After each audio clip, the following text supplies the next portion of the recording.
Amigos del Lugar Común, bienvenidos una vez más a este podcast. Espero que se encuentren muy bien. Esto es Lugar Común, el podcast en el que queremos hablar para construir un país en el que quepamos todos. Hoy tengo el gusto de que me acompañe un periodista de larga trayectoria. Es un periodista al que yo admiro, que por cierto, él fue quien me dio mi primera oportunidad en televisión como analista, ¿no? Lo cual siempre le estaré agradecido. Y pues, sin más preámbulo, Carlos Ramírez, ¿cómo estás? Bien, Jesús, gusto saludarte, te agradezco mucho la presentación, pero sí, a veces lo de gran, ojalá sea por calidad, pero también es por tiempo, años en este oficio, ya casi voy para 50, ¿eh? 50 años como Sí, periodista, Carlos. como No, la verdad es periodista. que yo desde estudiante de periodismo yo te leía y yo te reconozco y te reconocí desde entonces como un periodista que es referencia en el análisis político en México y como yo, pues muchos más, ¿no? En el gremio y en el ambiente político, ¿no? Sí, fíjate que tuve la oportunidad de que me encontré en una ruta de profesionalización, empezando, que eso es lo importante, como pues periodista práctico, dejé una carrera que no me interesaba. Terminé segundo año de administración de empresas. Yo dije, yo quiero ser periodista. Dejé la carrera y metí un periódico, El Heraldo de México de entonces, de Correcto. los Alarcón, 1972. Y de ahí para arriba, todo autodidacta, pero todo con un proyecto muy autónomo de capacitación personal. Siempre estudiando, siempre especializándome, dándome lo que no pude tener en una carrera. No estudié periodismo, di clases de periodismo, por supuesto, y primero en economía, luego en política, me puse a estudiar economía, me puse a estudiar política, hasta que, bueno, tuve el tiempo de terminar la carrera de periodismo y de ahí pasé a la maestría en ciencias políticas y hice los estudios de doctorado, estoy en la tesis y espero terminar este año, ahora sí. Ay, espero que nos puedas compartir también, Carlos. ¿Eh? Y como, O sea, como dimos todos, ¿eh? Este año sin falta la este tesis, año, no para sale, aprovechar el encierro, ¿no? casi, sí, sí, sí, sí. No, es que eso iba también. Tú tienes una trayectoria muy amplia, ya lo dijiste, empezaste en el Heraldo de México, estuviste en El Día, en El Universal, en El Así es. Financiero, o sea, conoces el periodismo, conoces la prensa desde adentro. Y lo digo también para quienes por alguna razón no conozcan a Carlos Ramírez, ¿no? Tienes o tuviste muchos años el proyecto o tu columna, ¿no? La agenda de Carlos Ramírez, has participado en radio, has participado en televisión, y desde hace mucho tiempo tienes Indicador Político y tienes La Crisis, ¿cierto? Así es, indicador político desde el 90, Exacto. acabo de cumplir 30 años, hace el año pasado, en septiembre, hice por ahí, invité, se me ocurrió 5 amigos y dimos conferencia Zoom de 2 horas, platiqué la historia de la columna política, y luego he tenido varios entre periódicos, revista La Crisis, hoy tengo ya el diario digital Indicador Político, que espero este año en el segundo semestre tener en una edición no muy numerosa, pero también impresa cuando menos como testigo. Buenísimo. El ideal de todo periodista, lo he tratado de cumplir, es el de tener mi propio medio, no depender de nadie. Y bueno, me acompañan mis amigos que han colaborado y pues ahí estamos dándole la lucha en un proyecto autónomo. Buenísimo, Carlos. Para empezar a hablar ya de la materia, de lo que, por lo cual te invité, me gustaría comenzar preguntándote lo que pregunto desde el primer episodio, que fue el anterior, ¿no? ¿Cómo te está tratando la pandemia? ¿Cómo estás viviendo la pandemia a nivel personal, a nivel profesional? ¿Cómo ves este escenario mundial que estamos viviendo y que nos está impactando especialmente a México al grado de que llevamos 150,000 muertos? Bueno, mira, primero me ha tratado muy bien, no he dejado que el virus me llegue. A veces me siento como personaje de Julio Cortázar en sus cuentos fantásticos. Uno que me encanta mucho, el del pullover o el suéter que se pone y empieza a pelear con él. O hay otro muy bonito, en el cual más o menos me localizo, que se llama Casa Tomada. De pronto empieza a decir, hay alguien en mi casa y empieza a oír en la casa. Pues de una manera me siento así. No he salido de mi casa desde marzo, inclusive fue un día en que tenía yo una cena en un restaurante ahí de Polanco. Se desata el pánico y le hablo a mi invitarlo y ¿sabes qué? A partir de hoy no salgo, lo lamento, estaremos en contacto por teléfono. No he salido, he tenido Literalmente has estado literalmente encerrado. 3 reuniones solamente de un lugar a otro, en zonas muy localizadas, una invitación que me interesaba mucho en la Secretaría de Defensa Nacional, los 3, y he regresado y nada más. No recibo a nadie, mi esposa y yo estamos aquí confinados, mi hija y mi nieta que están en su casa confinados también ellos, vienen a visitarnos, pero siempre bajo rigurosas medidas Claro, de control sanitario. claro, Claro, es un aislamiento que trato de romper a través del internet. claro. Tengo, de por sí, lo mío era la computadora, ya por razones hasta de comodidad, ya no visitaba tantas librerías, yo soy un fanático de libros, ahora lo hacía por internet, pero ahora extraño que sea ir a tomar un café a la Gandhi o al sótano, que me queda muy cerca, me iba yo caminando, pues ya nada de eso. Entonces sí hay una pérdida de un ritmo de lo que sería este proceso, en el caso mío, digamos, expresión cultural. Claro. Por eso yo he dicho siempre que estamos viviendo, y yo lo asumo así, como una crisis de civilización. La civilización que conocíamos se acabó. Ya regresando desde la parte más elemental, desde el punto de vista, digamos, amistoso, o desde el punto de vista amoroso, ya no va a haber besos. Eso para mí cambia todo el escenario. Claro. Los amantes que no se pueden besar, o los amigos y amigas. Bueno, pues, a una amiga uno tiene la satisfacción de dar un beso en la mejilla, amigable, nada más, sin ninguna maldad, O sin ninguna cuando nos intención encontramos, posterior. ¿no? Los amigos Sí, los para comer, abrazos, nos ya no saludamos, se nos puede. abrazamos, El etcétera. Ya abrazo, no. no, ya no se puede. Entonces, para mí, eso ya rompe la conexión humana y nos obliga a regresar, son referencias culturales, a retomar o reiniciar cómo comenzamos como sociedad organizada. He visto en televisión varias veces, sobre todo el inicio, me encanta mucho, de 2001 Odisea Espacial, Ah, sí. de los changos esos que empiezan a pelear y descubren la costilla que la convierten en arma, pues así estamos, tiran el arma y se convierte en nave espacial. Bueno, pues aquí estamos regresando a formas de comunicación Sí. originaria como civilización humana. Entonces, eso lo hemos perdido, la continuidad cultural, la capacidad que teníamos de salir, comer, debatir mesas redondas, en lo personal se perdió. Entonces, sí, Oye, sí veo conflictos. ¿y esto no lo resuelve de alguna manera la presencia de Internet? Porque, pues, Internet, si bien antes de la pandemia ya se había convertido en un medio de comunicación fundamental, ahora con la pandemia, pues todo se ha volcado a la vida digital. Yo entiendo que Sí, no hay como el contacto humano, pero de alguna manera Internet ha venido a sustituir no diría soledad o esta falta de contacto, ¿no? aislamiento. Exacto. ¿Qué pensarías de eso? ¿Internet no ayudaría en ese sentido? Bueno, yo creo que ha ayudado un poco, pero no resuelve. El contacto cultural como civilización te daba una evolución en la capacidad del razonamiento. Yo salía a una comida y regresaba después de haber aprendido, aunque Claro, estuviéramos echando relajo, tomando unas copas, disfrutando una comida, hablábamos y teníamos una evolución como ser humano. Aquí no, pues, que es el Internet. Podemos aprender desde luego, esa es una parte. Ha ayudado sobre todo, creo que sin Internet esto hubiera sido una masacre familiar.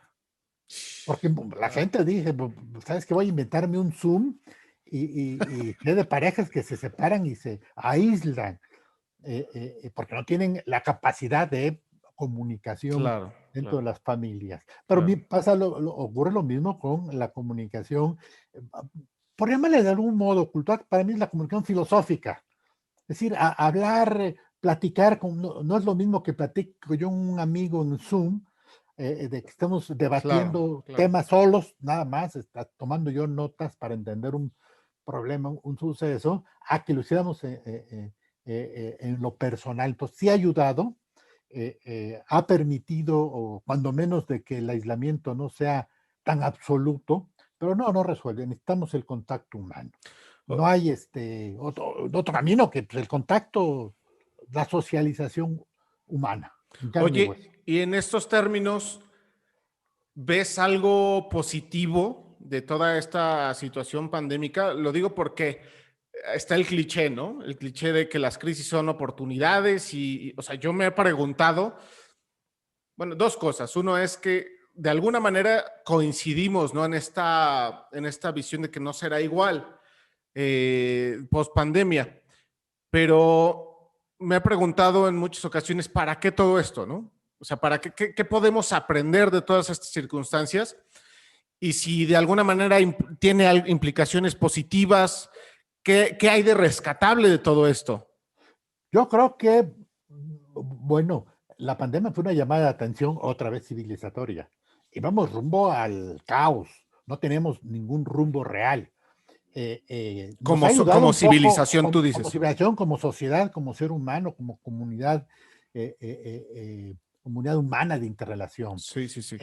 Esto nos ha obligado un poco, primero, creo yo, a descubrirnos a nosotros mismos, de que soy capaz, qué intereses tengo. Claro. De pronto era mi ritmo de trabajo, desayunos, comida, cena, eran a veces meses en que no podía yo tener la tranquilidad de sentarme a leer un buen libro por gusto, Claro. leía yo casi por obligación, ensayos, literatura, acababa de salir el libro de un autor que me interesaba, lo leía por el interés del autor, no porque dijeran, pues hoy pues voy a regresar como lo he hecho, porque alguna vez tuve el interés de escribir algún ensayo sobre Los Miserables de Víctor Hugo, mis libros favoritos, otra vez regresé a mi libro de cabecera En busca del tiempo perdido de Marcel Proust, ya lo leí otra vez el primer tomo completo, ahora por párrafos, el ritmo, Claro, claro.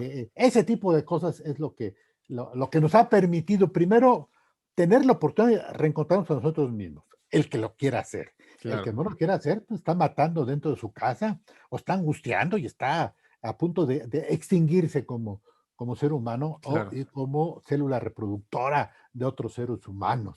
Entonces, sí ha servido un poco como punto de reflexión. Ahora que platicábamos lo de mis estudios y que estoy a punto de terminar este año, ahora sí, la tesis doctorado. Bueno, dije lo mismo en diciembre del año pasado, pero no quiere decir que no lo haya hecho. En De el camino, 2019, diciembre de 19, sí, 2019. Ya. 19, sí. 2019, entonces, pero en todo el año de la pandemia he escrito 4 libros, escribí uno de Salinas, uno de Bartlett, uno del Wow. 2018, Wow. terminé otro ensayo sobre Octavio Paz, es decir, no quiere decir que haya abandonado la tesis, y la tesis la estoy trabajando con calma, no tengo prisa, Sí, claro. digamos, ya hice los estudios los 2 años de las clases de doctorado, me falta nada más defender la tesis, la voy a hacer y voy a sacar mi cédula profesional, porque en doctorado luego ocurre, tú puedes terminar, pasar tu examen y no sacar la cédula, no es obligatorio, nada más con Claro. que tengas la copia del examen de defensa. Sí, Pero claro. bueno, esas son cosas relativas. Pero entonces, y además porque mi tema de tesis es el sistema político mexicano, un enfoque teórico, me han salido otras cosas. De Me metí acuerdo. mucho a un tema que durante el 2020 lo he explorado, que es seguridad nacional. Empezó una revista impresa, se llama Seguridad y Defensa. O sea, esa sí la conozco. Exacto. He estado escribiendo ensayos sobre temas, enfoques de seguridad. He dado conferencias sobre seguridad nacional, seguridad interior, seguridad pública. Estoy preparando para este año dar un curso de periodismo en seguridad. Sí. Entonces, esta área de seguridad nacional, bueno, hay mis columnas de esta semana en la que estamos platicando, es un enfoque de la pandemia como enfoque de seguridad nacional. Estamos viviendo una crisis de seguridad Claro. nacional. Estoy trabajando un concepto que es la conceptualización del estado de seguridad nacional. Entonces, yo tengo mucho en qué distraerme y no ando pensando, yo ahora no voy a salir, no puedo salir. ¿A quién veo? Bueno, si tengo amigos, pues, los busco por los diferentes medios en que haya comunicación verbal y de imagen. Pero bueno, uno se plantea sus propios objetivos.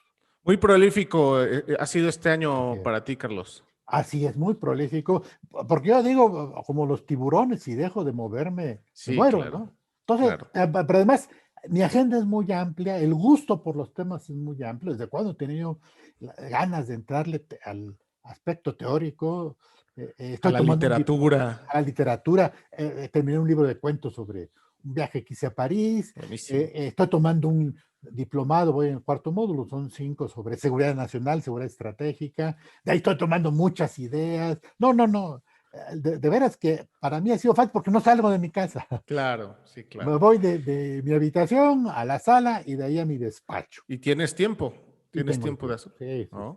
Oye, ahora que estás hablando de los libros que has escrito de Salinas, de Bartlett y todo esto, serían dos preguntas. Una es si en algún momento podremos acceder a estos libros. Y por otro lado, ya entrando al tema político, vamos por partes. ¿Cuándo podemos empezar? ¿Cuándo veremos tus libros? Bueno, prácticamente todos los libros están en mi sitio internet indicadorpolitico.mx. Buena parte de ellos está en apertura libre. Buenísimo. Tengo, el que tenga más interés, tengo una colección de libros en Amazon, tanto de libros formales con el número de páginas como de ebooks. Es decir, tomo un tema en 40, 50 cuartillas, hago un pequeño libro, casi tipo folleto, que antes los hacía yo y los vendía en 10 pesos cuando daba conferencias. Hoy los meto a ebook, tengo una buena colección de libros. Entonces, en las dos plataformas, tanto en mi sitio como en Amazon está el de Bartlett, está en los dos, escribí uno sobre Aguilar Camín y este papel de los intelectuales, Buenísimo. escribí 3 ensayos sobre Octavio Paz.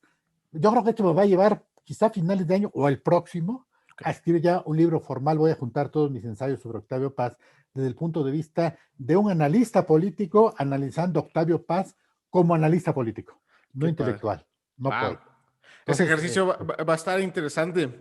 Ahora sí, porque mira, me estoy metiendo a un tema que nadie se ha metido, claro, sí, las claro, aportaciones de Octavio Paz al método de análisis político. claro, por supuesto. Todos dicen, es un ensayista, escribía muy bonito, sí, pero un hombre que razonaba y tenía una formación de científico político. Ahí están.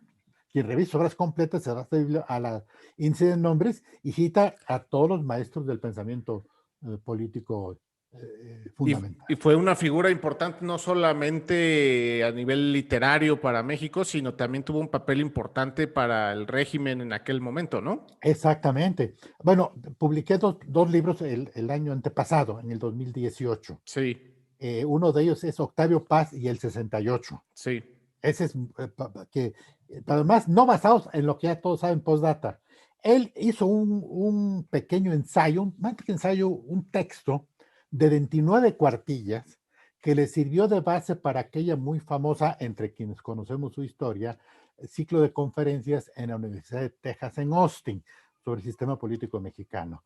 Ahí hay un análisis y razonamiento del sistema político que nadie lo había hecho, nadie, hasta él, ni siquiera claro. José Villegas, y ya luego intervinieron José Luis Reina y Manuel Camacho Solís en sus ensayos teóricos. Entonces, esa parte de Octavio Paz es la que hay que trabajar. El libro está tanto en mi plataforma como en Amazon. Se Pues llama Octavio Paz y el lo 68. vemos, lo descargamos en indicadorpolitico.mx y Así es. desde Amazon.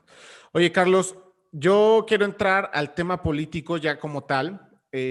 Tú hablas de la figura de Salinas, de la figura de Bartlett, y mucha gente pudiera pensar, o pudiéramos pensar, que son personajes que vivieron hace 30 años y tuvieron un papel fundamental en aquel entonces, hace 3 décadas, pero lo cierto es que se han mantenido vigentes, ¿no?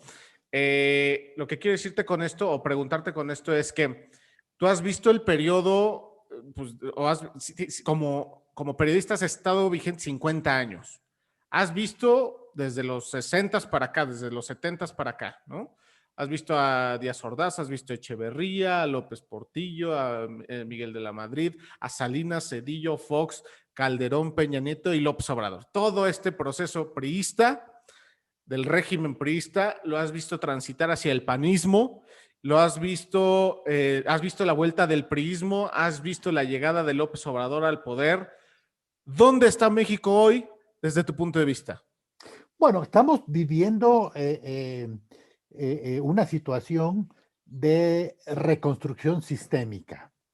Primero, a mí me tocó no solo verlo, sino me tocó palpar sus propuestas, que es la parte muy importante. En el caso de Salinas me tocó la propuesta sobre la coyuntura. Mira, como anécdota, a mí me tocó 1989. Él tomó posesión en 88. En 1989, un muy amigo mío, que era secretario general de la Facultad de Filosofía y Letras, Cesario Morales, conocía yo de tiempo atrás, me invitó a platicar y me dijo que iba como secretario general a fundar una revista que se llamaría Utopía, una revista oficial de la facultad, y que quería que le escribiera yo un texto analítico de Salinas. Entonces hice un esfuerzo, ahí sin tener más marco teórico que lo que había aprendido como autodidacta. Ya tuve el marco académico cuando esté en la maestría, ya me metí a la ciencia política, a la filosofía política, marcos sistémicos, marcos analíticos, lo que sea, pero entonces muy intuitivo pude elaborar un trabajo que se llamó el proyecto salinista. Ahí viene todo. Cómo Salinas no fue solo el diablo al que hay que condenar, sino que elaboró una propuesta de fractura sistémica que viene en el libro que terminé en diciembre, que estoy ya apenas en los preparativos de lanzamiento, que se llama La Contrarrevolución Neoliberal de Carlos Salinas de Gortari. Es decir, fue una propuesta teórica inclusive. Todos critican a Salinas, es un malvado neoliberal. Sí, pero a ver, ¿cuál fue su propuesta? Entonces yo fui descubriendo su discurso teórico donde señala el cambio en el Estado. Y nadie se ha preocupado. He publicado columnas, pero la gente ya no lee. La Claro, gente sí, claro. se nutre sus aspavientos y Sus prejuicios, sus ¿no? prejuicios y sus hígados, ¿no? Para destruirlos. Sí. Entonces, me ha tocado ver todo un proceso de fortalecimiento. Yo entré en el segundo año de Echeverría el periodismo, por suerte, la verdad, suerte. Dicen por ahí que un reportero sin suerte no es periodista, no es reportero. Claro. Por razones, a los 6 meses de comenzar en el periodismo desde redactor, apenas más o menos conociendo cómo se hace un boletín para publicarlo, a los 6 meses acabé siendo, por el Heraldo de México, reportero de la Fuente de Presidencia. Y bueno, entrar a entender, a estudiar mucho el sistema Desde el periodo de presidencialista, Echeverría. Echeverría. Y de ahí me ha tocado estar con todos. Entonces, además de conocerlos, he ido haciendo, a partir ya de mi modelo de análisis histórico del sistema político mexicano, cómo ha ido evolucionando en ideas. Entonces, Sí. ¿dónde estamos? Estamos en una propuesta de agotamiento del sistema Estado, régimen, constitución, pero sin una propuesta novedosa. Estamos un poco en un retro de decir, bueno, vamos a regresar a la reconstrucción del Estado, después de que el Estado se deconstruyó. Ahora se reconstruye. Claro. ¿Para qué? Bueno, se supone que regresar al Estado, pero con una sociedad más activa. Entonces, estamos padeciendo, yo creo que ya los últimos estertores del viejo régimen priista, que prevaleció con el PAN y prevalece con Morena, y que el próximo presidente, si no trae una propuesta sistémica, pues vamos a entrar en una lógica Claro. de descomposición tipo Nicaragua, tipo Brasil, tipo Eso es Argentina. fundamental, claro. O sea, tendría que, el próximo presidente tendría que tener una visión de cómo debería ser el Estado, De ¿no? reconstruir el Estado, claro, y de reconstruir la Constitución. Oye, y esto es, perdón, ¿esto es No, vigente? O sea, esta visión que se está imponiendo para acondicionar las instituciones al país de un solo hombre, ¿es vigente en estas alturas de la historia en un proceso, como tú lo llamabas hace rato, de crisis civilizatoria? no, por supuesto que no, por una razón. La propia sobrevivencia del régimen priista se hizo a cambio de ir soltando hilos de poder en los famosos, como principio, como inicio, famosos organismos autónomos del Estado. Sí, Pero se hizo en ese modelo del propio régimen de decir, a ver, te suelto, pero no te suelto. O me voy, pero me quedo, ¿no? No, ¿qué hicieron? Crearon organismos autónomos, crearon una burocracia dorada, porque al final de cuentas todos los magistrados, todos los consejeros de los organismos autónomos sean nombrados a propuesta del presidente y votados por los partidos que ya conocemos. Entonces, claro, ahí creo que se agotó. Yo le doy la razón al presidente de la República en todo lo que dice contra los organismos autónomos. Yo he padecido al Instituto Electoral, toda su burocracia. El INE fue la construcción de un embudo para la transición democrática. Se abre la boca para que entren muchas ideas y al final pasa por un tubo autoritario del Consejo General del INE. Y el Consejo General del INE que hizo Salinas y su modelo sigue prevaleciendo, fue pactado con la izquierda institucional de la revista Nexos, que es Woldenberg. Sí. Es el responsable de haber obstaculizado una verdadera transición a la democracia. Ese es otro. ¿Tú estarías de acuerdo entonces en la desaparición de los organismos autónomos? En la desaparición del modelo, pero y en la construcción de organismos sociales.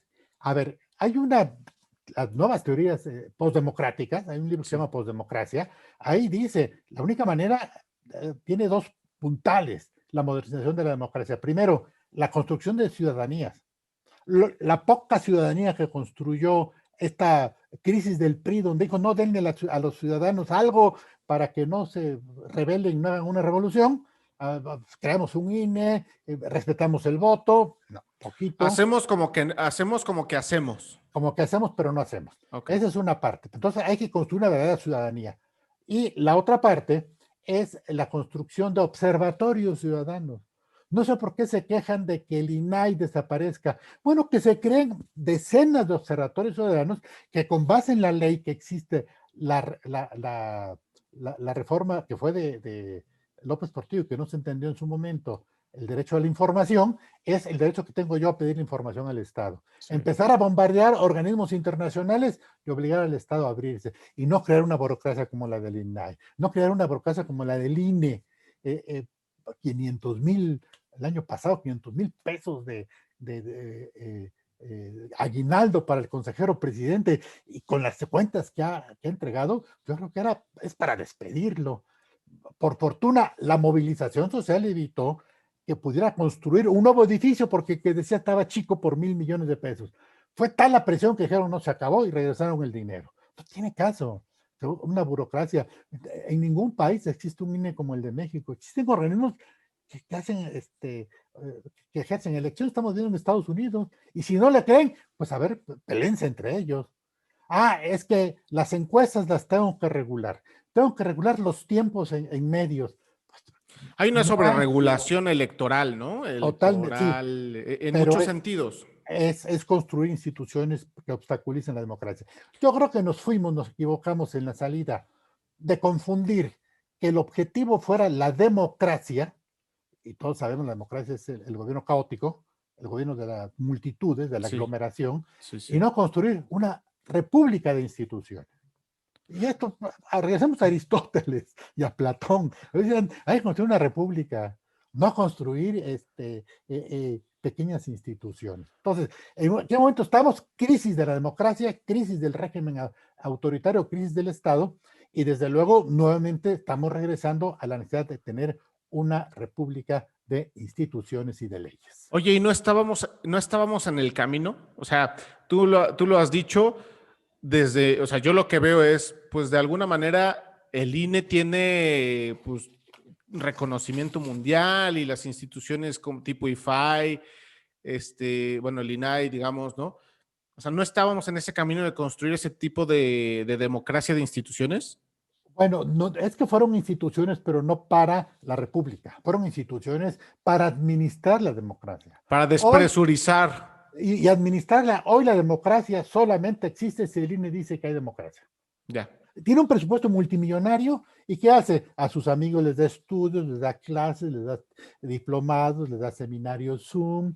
O sea, crearon nuevas élites, digamos, especializadas en diferentes temas. Antes era el PRI, ahora son los grupos de poder, son los factores de poder, son las familias de poder. Oye, sobre la forma en la que se ejerce el poder, vuelvo a recapitular. Tú conoces las entrañas del poder desde Luis Echeverría y hasta ahora. ¿cómo calificarías, cómo se distingue López Obrador de sus antecesores en la forma de ejercer el poder y de entender el poder? Bueno, no hay mucha diferencia entre todos porque tampoco hay fórmulas exclusivas. El poder es el poder. El poder de Weber, bueno, de antes de Constant, se establece que el poder es hacer que logres con el ejercicio de autoridad que el otro haga lo que tú quieres.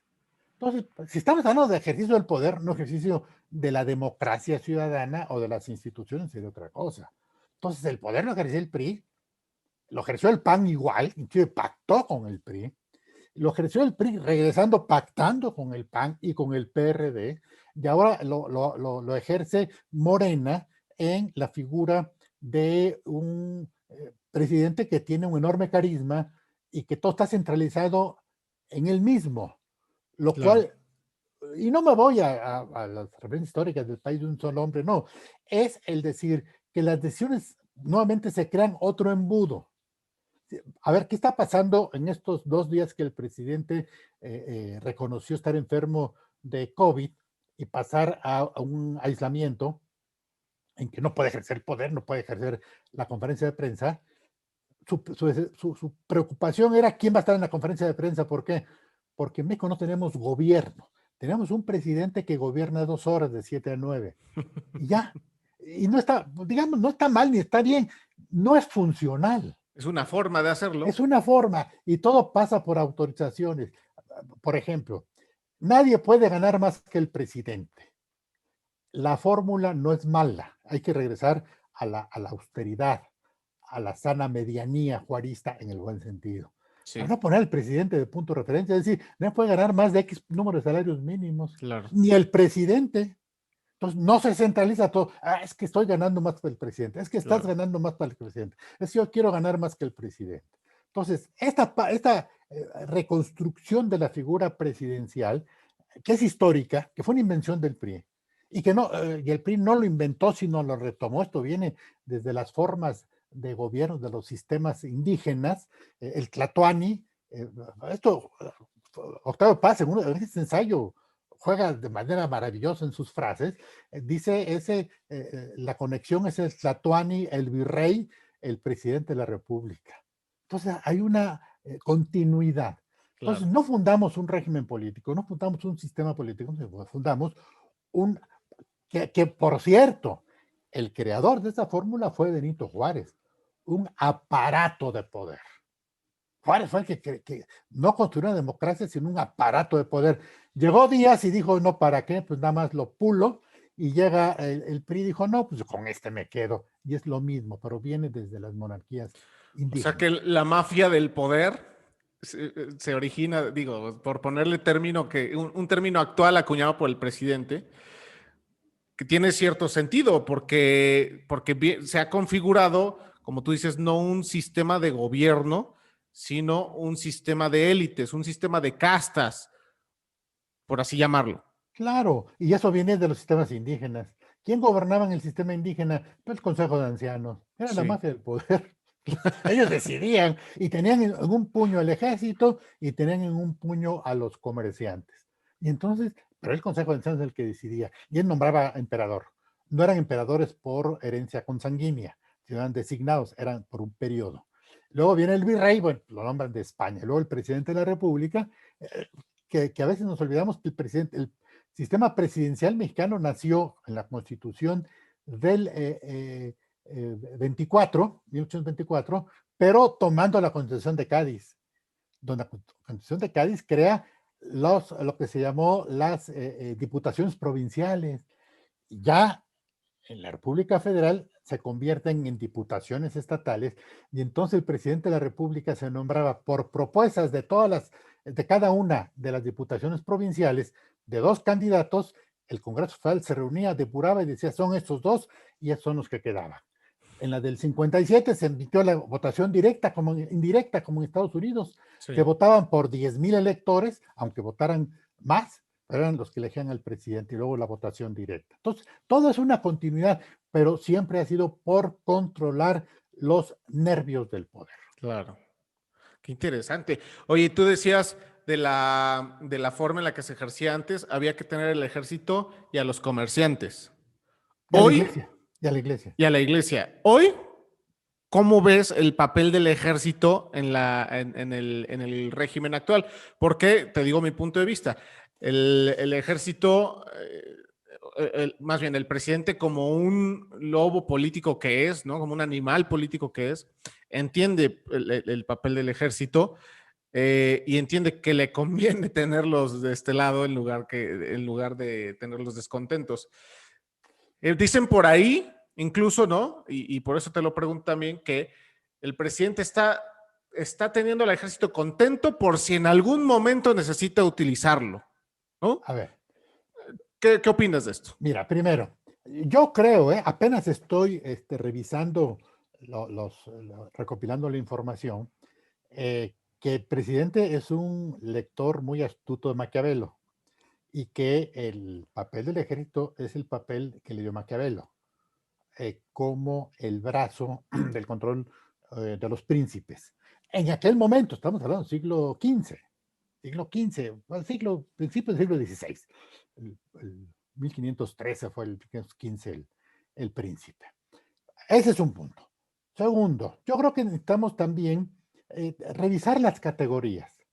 A ver, el ejército no es una estructura que ahí estaba y que el presidente dijo, a ver, pésquemela y que vengan conmigo. El ejército siempre formó parte de la estructura de poder. A diferencia de otros países, por ejemplo, el secretario de la Defensa es jefe operativo del ejército y es ministro de Defensa. Por lo tanto, al ser ministro de Defensa, participa de los mecanismos de control. Claro. La Cámara de Diputados, la Cámara de Senadores, la Suprema Corte, la Auditoría Superior de la Federación. Entonces, esa es una parte. Y el presidente de la República como comandante supremo. A veces se olvida que como comandante supremo, sí se llama, sí, comandante supremo de las Fuerzas Armadas, el presidente de la República hasta hoy, no se ha modificado, ostenta una quinta estrella.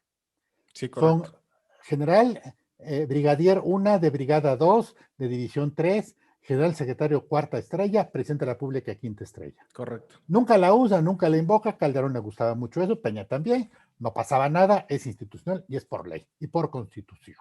Entonces, pues el jefe del ejército es el presidente. Pasamos al siguiente punto.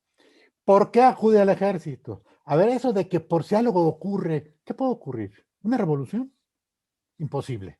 No hay que pase lo que pasa en Venezuela, por ejemplo. O sea, que el ejército se convierte en un brazo armado del poder, digamos, ¿no?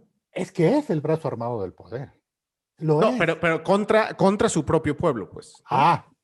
Imposible que eso ocurra. De modo natural, este ejército simplemente diría no. Así no.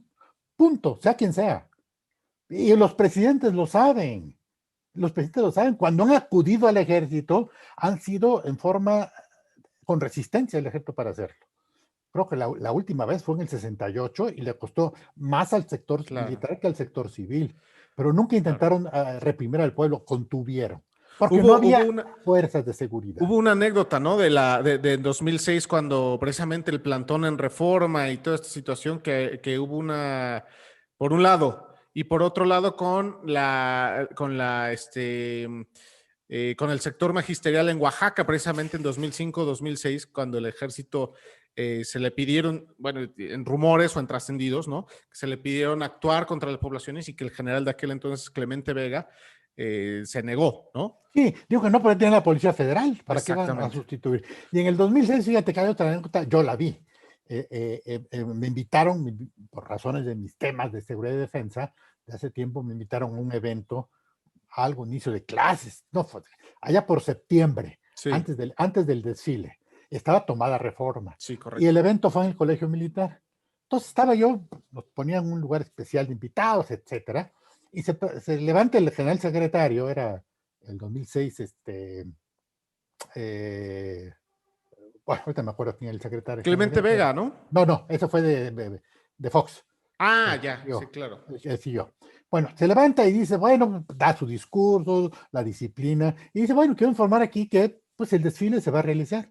Se va a realizar Por las calles que siempre se ha realizado. Vamos a comenzar en el Zócalo, vamos a tomar 5 de mayo, llegaremos a Paseo de la Reforma, tomaremos Paseo de la Reforma. Y junto tenía al jefe de gobierno sustituto, porque López Obrador había sido candidato y había pedido permiso, no era jefe de gobierno, que era Alejandro Encinas. Sí. Me acuerdo que publiqué una columna que dije, por primera vez pude ver en imagen, en vivo, en directo y a todo color, lo que significa tragar camote. Terminó el evento, sale disparado Alejandro Encinas, esto ya es interpretado, y le dijo, ¿sabes qué? Sus tilichas y me desocupa. No, yo no puedo permitir, como jefe de gobierno. Y lo levantaron. No amenazaron. ¿Qué hubiera ocurrido? Nada. Si el plantón no se hubiera levantado, el ejército hubiera dicho, lo posponemos. No se va a confrontar. Ese es uno. No, entonces, ¿por qué acude el presidente? Porque es el sector más eficaz. Tiene disciplina, tiene honestidad y tiene sobre todo eficacia. A ver, ¿eso a qué perfil nos está dando? Nos está dando un perfil de las sociedades en coyunturas caóticas. Estamos hasta la coronilla del desorden en los gobiernos.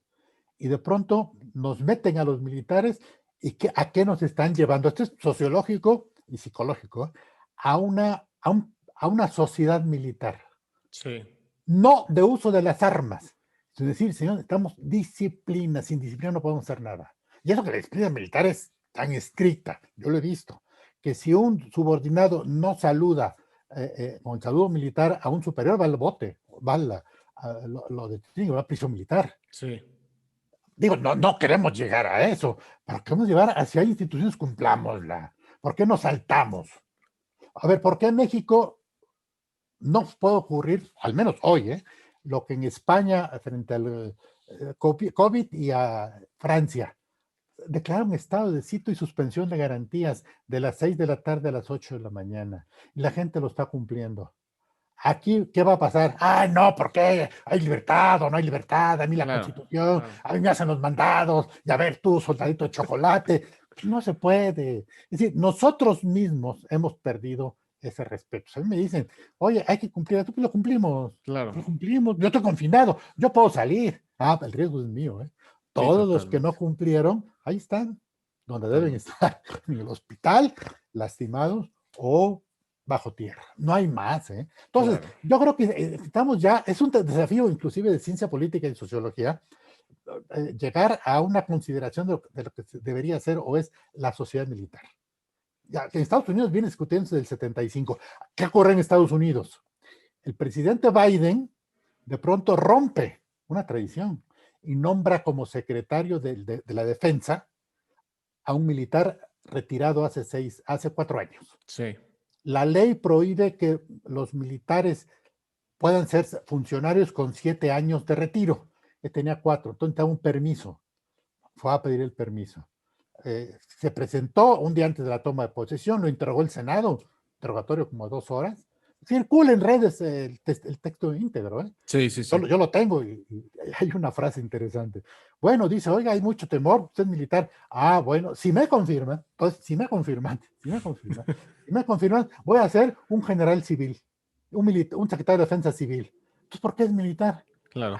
Porque se tiene que circunscribir al acotamiento civil, pero viene con su pensamiento militar, porque Estados Unidos está en una zona de riesgo y está regresando al concepto de Estado de Seguridad Nacional frente al terrorismo interno, la supremacía blanca, sí, claro. los grupos antifa, la violencia policíaca contra las comunidades afroamericanas e hispanas, la brutalidad policíaca, que es, por cierto, hay que quedar nada más como referencia, producto o que se desarrolla más con mayor intensidad la brutalidad policíaca contra afroamericanos en condados y gobiernos estatales de los partidos demócratas de Barack Obama. Sí, claro. Oye, y no es de alguna manera, es una contradicción de parte del gobierno actual. O sea, es que son 2 cosas. Una es, ellos todo el tiempo, López Obrador específicamente, todo el tiempo estuvo en campaña, decía 2 cosas, que no iba a militarizar al país, cosa que ya hizo, por un lado, y por otro lado, pues estuvo insultando a las Fuerzas Armadas, ¿no? A ver. O sea, ¿Cómo es que las Fuerzas Armadas acceden a participar? Bueno, digo, no pueden de otra manera porque son institucionales y porque son parte del órgano o de los órganos del Estado, ¿no? Pero pues yo supongo que queda una sensación de decir, oye, pues este cuate es el que nos estuvo mancillando todo el tiempo y además nos echa a la calle, ¿no? A ver, van dos cosas. Primero dices militarización y luego los insultos o las opiniones críticas de López Obrador como candidato. Sí. Para ahí te voy a contar una anécdota. Me tocó con Salinas. Estaban unos priistas platicando y uno dice, oye, ¿sabes qué? Pues apúrale, córrele, porque Salinas con sus reformas pues nos está dejando muy atrás. Y otro sentado dijo, no, dice, yo espero que regrese, que venga de regreso. Después fue Salinas y regresó. Los militares, ¿qué hicieron? Pues, para que nos peleamos, al final de cuentas tienen un papel, una función, la disciplina, la lealtad, a toda prueba. Dijeron, bueno, pues ya llegará el momento en que conozca la realidad. El presidente, o López Obrador como presidente, conoció la realidad y de pronto se encontró con que no son mis grandes aliados. Entonces, ahí a lo que llegamos es que así es la política. La política es de sentimientos, no de resentimientos. Claro. Ah, no, tú me insultaste, entonces no te ayudo. Órale, Ya le esa es como muy buena quieras. frase, No se ¿eh? puede. No se puede. Ahí la apunta, si me la paso, porque luego Ahí se la- me olvida. Ese es uno. La otra, para mí, más importante. A ver, ¿qué es la militarización? El solo concepto es un desafío Claro. epistemológico del conocimiento. Militarización es que el gobierno de México utilice a sus Fuerzas Armadas que forman parte de sus instituciones y que dentro de sus funciones tienen la facultad de participar en obras sociales y de Estado. Eso no es militarización. A ver, es militarización que el presidente de la República sea civil y crítico en su momento. Que el gabinete, excepto el secretario de Defensa y el secretario de Marina, sean civiles.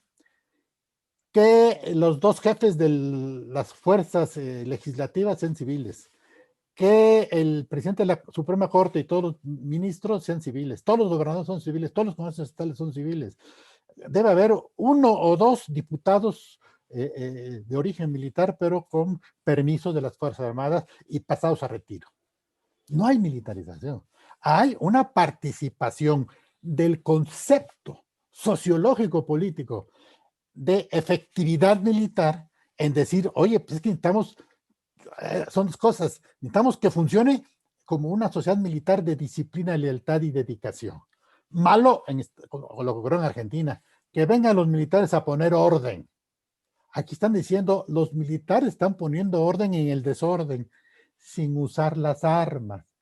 Nadie se ha dedicado, bueno, por la revista, yo hasta hice un reportaje, en el caso de, por ejemplo, del aeropuerto, que se lo dieron a los militares, yo me reuní en un desayuno y luego él me llevó a un recorrido a la Escuela de Ingenieros Militares, que él construyó.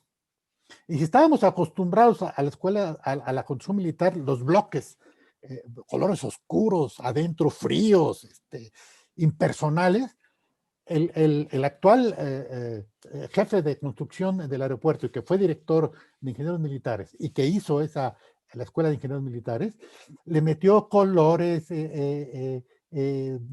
nuevas formas arquitectónicas.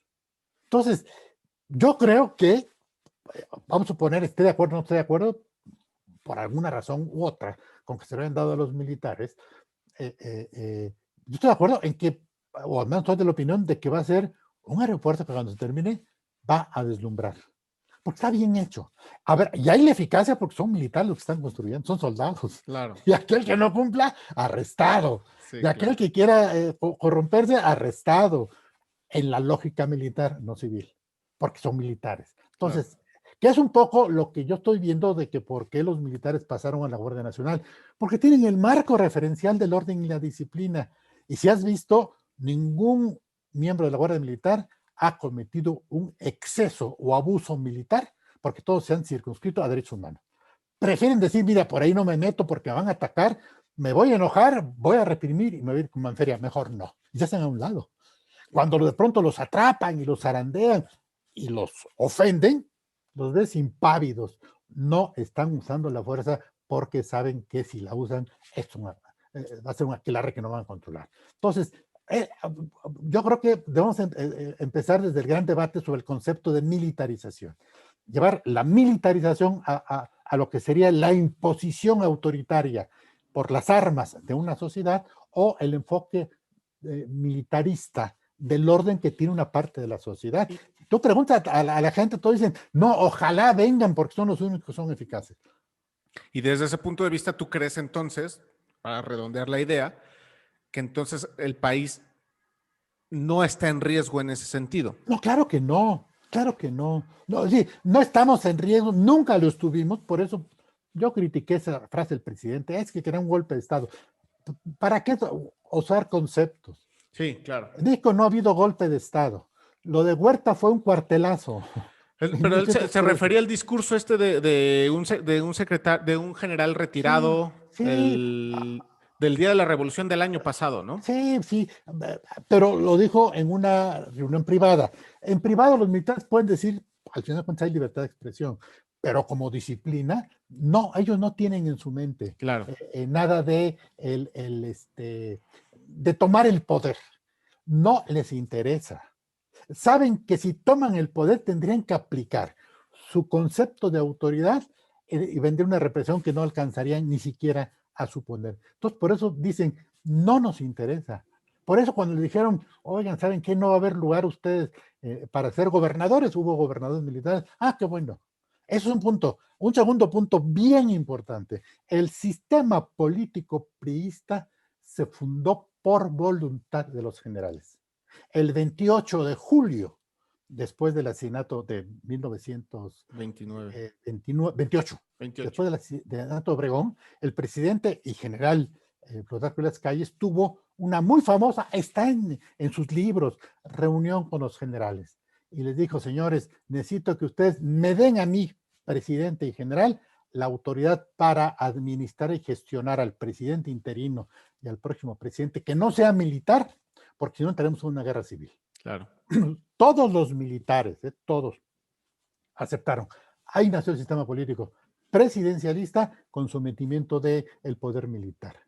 Claro, después, bueno, Calles puso a Pascual Ortiz Rubio, un general sin ninguna, bueno, le decían el nopalito, sin ninguna autoridad, era embajador en Brasil, nadie lo respetaba, y hubo alzamientos militares. ¿Quiénes reprimieron los alzamientos? Calles y Cárdenas. Cárdenas como presidente, hubo una época que creo que fue contra Zedillo, que se separó del cargo y se fue a reprimir a Zedillo y decir, me estás combatiendo a mí, soy militar pero soy presidente, y lo dominó. Y se acabaron los pronunciamientos. De 1900 más o menos 24 a 1950 o 60, perdón, 1824 a 1850 están contabilizados 1500 pronunciamientos militares. Madre mía, 1500. 1500. Oye, Carlos, para ir cerrando la conversación, digo, y agradecerte el tiempo que nos has dado, no quiero dejar de lado dos preguntas más que tengo ahí en el tintero. La primera es, si me puedes decir qué te ha parecido el manejo de la pandemia, por un lado. Ya ves que acaba de salir este libro de la criminal gestión de la pandemia de Lorian Jiménez. Yo ya le hinqué el diente, no lo he acabado. Pero, por un lado eso, ¿qué te parece la gestión de la pandemia en México? Lamentable, lamentable. Primero, por construir el liderazgo de un frívolo funcionario que se ha convertido en justificador. Y en esa misma parte, por la centralización. Si el presidente hubiera creado organismos profesionales, convocando a todos y siendo el gran coordinador y la decisión final, otra cosa hubiéramos tenido. Entonces, lamentablemente en el caso de López Gatell, le concedo toda la razón a la autora, científica, por cierto, claro, de la UNAM. Y yo creo que a partir de ese libro, López Gatell está destruido y no tiene cara de aparecer. Bueno, primero por eso, y segundo porque el presidente está infectado. Cuando el presidente dijo con claridad, cuando me diga López Gatell me pongo el cubrebocas, nunca le dijo, claro. Pues ahí están las consecuencias. Entonces, López Gatell ya no tiene nada que hacer. A lo mejor sigue, a lo mejor no sigue. Por complaciente, por frívolo. Por sumiso, por frívolo, claro. por incompetente. Claro. Y sobre todo, por no tener esa autoridad. No me caía muy bien el Fusi de Estados Unidos, pero se le puso el brinco a Trump. Claro. Por decir, oiga, no por ahí. Entonces, pues así debe ser, ¿no? Claro, totalmente. Oye, y salió esta, pues, andanada, ¿no? De bots y de usuarios y de voceros a defender a Gatell, como ha pasado en muchas ocasiones anteriores. Y en muchos sentidos, o sea, yo ya alcanzo a ver en redes, con esta pregunta quiero ir cerrando ya la conversación, yo alcanzo a ver en redes, pues, esta confrontación de unos contra otros que parece casi inevitable, ¿no? Por un lado, los anti López Obrador, por otro lado, los López Obrador.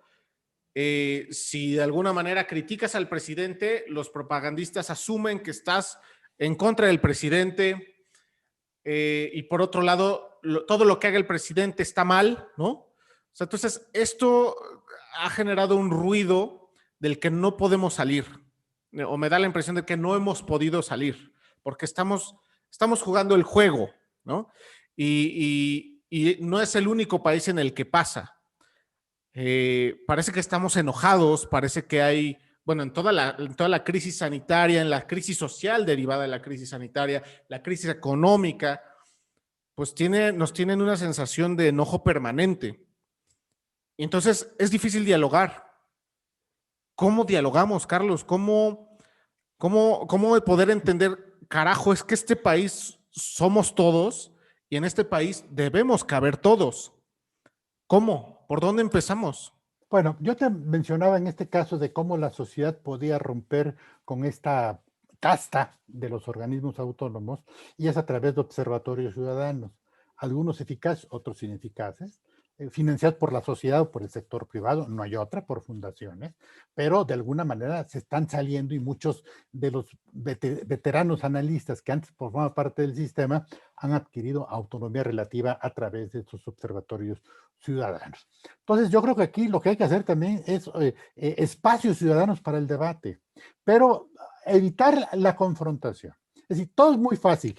Mira, estamos aplicando o están aplicando este viejo modelo de los gentes del espectáculo, de los conductores de masas en espectáculos, de los que se presentan ante masas y tienen que mantener interesados a las gentes para distraerlos en lo que llegan los artistas centrales, que encontraron el camino fácil. Cuando veía que todo empezaba a aburrirse, arriba el América, arriba las Chivas, y la gente se enardecía. Estamos aquí, arriba el América, arriba las Chivas, arriba López Obrador, abajo López Obrador. Claro. Bueno, la culpa tienen primero quienes lo promueven y segundo la gente que cae. Decir, cuando decían, aquí vas a las Chivas de la América, dije, pues no tengo. A mí me gusta el fútbol. No me gusta el fútbol. Hubo un tiempo que le iba a las Pumas, en mi época, ¿no? Sobre todo cuando estaba Enrique Borja, que fue mi ídolo, pero fuera de ahí, pues, ahora sí que voy a el que sea mejor. Por ejemplo, cuando juegan el Real Madrid contra el Barcelona, siempre voy al Barcelona porque me cae mal el Real Madrid. Pero cuando juega el Barcelona contra el Atlético de Madrid, lo voy al Atlético de Madrid porque me cae mal el Barcelona. No se trata de irnos con quien uno tenga la convicción. Entonces necesitamos abrir espacios ciudadanos y son los espacios públicos. No hay más. Los medios de comunicación o han entrado en esta polarización o han entrado en estas ediciones que son diseños. Sí. Mucho diseño y no hay contenido. El último periódico que salió, El Heraldo, es mucho diseño y no tiene contenido. ¿Y estamos listos para escucharnos? Pues si no estamos listos, cuando menos empezamos por escucharnos a nosotros mismos. Octavio Paz decía, casi con eso terminaba él, postdata, dice, la crítica comienza con la autocrítica. Claro. Pues vamos a criticar, empezamos a criticar nosotros. Yo lo tengo muy presente, cuando a mí me critican, digo, oye, pues tienes razón, pero déjame explicarte por qué pienso, ¿no? No te enganches. No, es que a ti te mandó, ¿de parte de quién? Con eso nos quitamos, no, de parte de quien sea. A ver, el razonamiento con el que critican tiene valor, tiene validez, tiene fundamento, entremos en el debate. Claro. Extremo o de discusión de ideas. Y si no, pues mejor ni platiquemos, ¿no? Regresémonos a nuestras cuevas, que es un poco, regresando a lo que terminé como comencé, de crisis civilizatoria, nuestros hogares son las cuevas, estamos viendo la época de las cavernas. Un punto. Y dos, esto queda como hipótesis, hay que la desarrollen algunos. Estamos padeciendo la percepción de la caverna de Platón. Estamos viendo el fondo de la caverna, las sombras, no estamos viendo lo que está pasando afuera. Así nos está ocurriendo a nosotros. Estamos una crisis de civilización. Carlos Ramírez, yo te agradezco mucho que me hayas regalado este tiempo. La verdad es que ha sido una conversación muy rica, muy nutrida en muchos sentidos. Y creo que lo mismo, pues, ¿no? O sea, creo que el primer paso es escucharnos, el primer paso es poner sobre la mesa lo que pensamos y de ahí vamos construyendo, ¿no? Yo creo que sí, yo creo que sí. Y decir, bueno, no va a ser las cosas igual, necesitamos construir o crear nuevas formas de convivencia civilizatoria. Exacto. Carlos, te agradezco muchísimo. No, como siempre, a las órdenes, como siempre, Jesús. Muchas gracias. Espero que se repita pronto en algún momento de este año. Y con mucho agradecimiento te despido, como despido también a nuestros escuchas de Lugar Común. Gracias por seguir este episodio. Nos vemos hasta el siguiente. Y pues esto es Lugar Común, el espacio en el que queremos hablar, platicar, dialogar sobre cómo podemos hacer un país en el que quepamos todos. Hasta la próxima. Cuídense mucho. Me despido desde mi cueva. Hasta luego.